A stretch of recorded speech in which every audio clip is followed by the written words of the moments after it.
Shalom Lakem, avec vous le pasteur Anani. Dans cette vidéo, nous avons un thème important, le caillou blanc. Dans le livre de l'Apocalypse, chapitre 2, nous avons le message de Jésus-Christ à l'église de Pergame. Et dans la conclusion, il dit, je cite, que celui qui a des oreilles entende ce que l'Esprit dit aux églises. À celui qui vaincra, je donnerai de la manne cachée. Et je lui donnerai un caillou blanc, et sur ce caillou blanc est inscrit un nom nouveau que personne ne connaît, si ce n'est celui qui le reçoit. Alors cette promesse de caillou blanc est une promesse incroyable, mais une promesse également qui a créé beaucoup de difficultés. Le caillou blanc, en grec, c'est phos leukos. Et ici le nom, n'est-ce pas, qui est inscrit sur cette récompense. Mais ce nom qui a été inscrit a causé aux exégètes de grands embarras. La promesse donc qui récompense le vainqueur est la manne cachée d'abord et un caillou blanc. Nous avons encore ici une évocation de l'Exode, n'est-ce pas, vis-à-vis de la terre promise.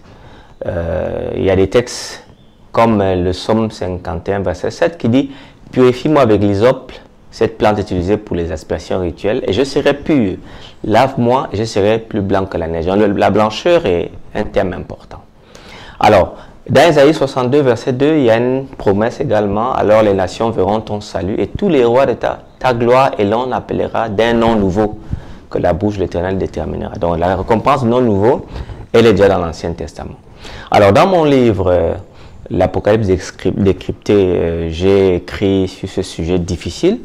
Alors, la promesse qui récompense le vainqueur est d'abord la manne cachée.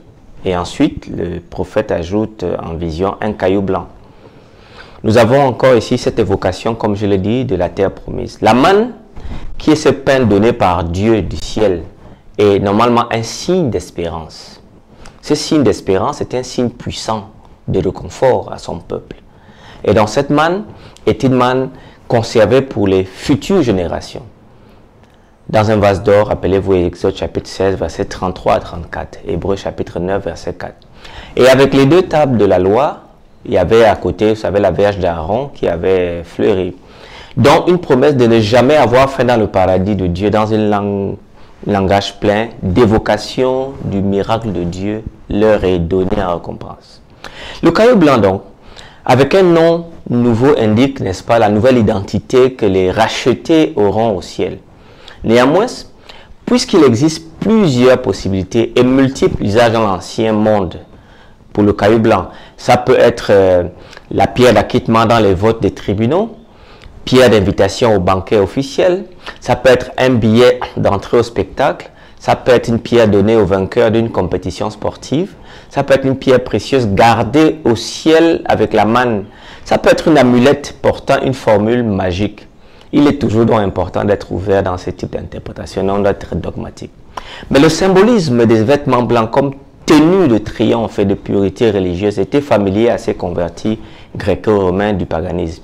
La pierre blanche, Apocalypse chapitre 2, verset 17, est considérée par des auteurs comme Ramsay comme difficile à expliquer, sauf comme une nouvelle conception, n'est-ce pas, de la tessère familière qui accordait aux titulaires certains privilèges.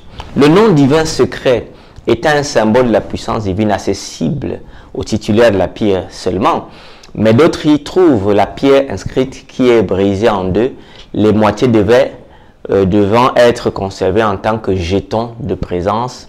Les détenteurs des moitiés assorties étant identifiés comme ayant droit à l'amitié, n'est-ce pas, le nom nouveau bien sûr implique un nouveau caractère. C'est ce que je dis dans mon livre, l'Apocalypse décrypté, à la page 102 et 103. Alors, Jacques Lucan, un autre interprète de l'Apocalypse, donne une explication intéressante concernant le caillou blanc. Cette référence, dit-il, je cite, au caillou blanc s'inspire de la procédure des tribunaux gréco-romains. Des cailloux blancs et noirs étaient utilisés par les jurés de l'époque pour indiquer leur verdict. Le blanc signifiait l'acquittement et le noir la condamnation. Il faut donc ici conclure avec certains auteurs que, quelle que soit l'interprétation que l'on donne du caillou blanc, il faut bien en finir pour reconnaître que c'est le vainqueur qui est regardé comme caillou. C'est lui qui porte le nom donné par Dieu. Alors en termes d'application, le blanc fait partie des couleurs royales avec le bleu. Esther chapitre 8 verset 15. Alors, et cette couleur est une couleur de pureté d'une personne qui est pardonnée. Somme 51 verset 7. Le blanc symbolise l'innocence, la joie et la pureté spirituelle. C'est la couleur associée à Dieu. Ainsi, c'est la couleur des êtres célestes. Par exemple, les vêtements des anges sont blancs et même les élus sont vêtus en lin blanc. Jean chapitre 20 verset 12, Actes chapitre 1 verset 10, Apocalypse 19 verset 14, Apocalypse 20 verset 11. Cette pierre blanche, en plus de la manne cachée, promise aux vainqueurs sous l'église de Pergame, semble être un symbole de reconnaissance et d'affirmation de racheté. Alors par la blancheur dont on voit l'acquiescement, l'acceptation de la fidélité divine vers les rachetés.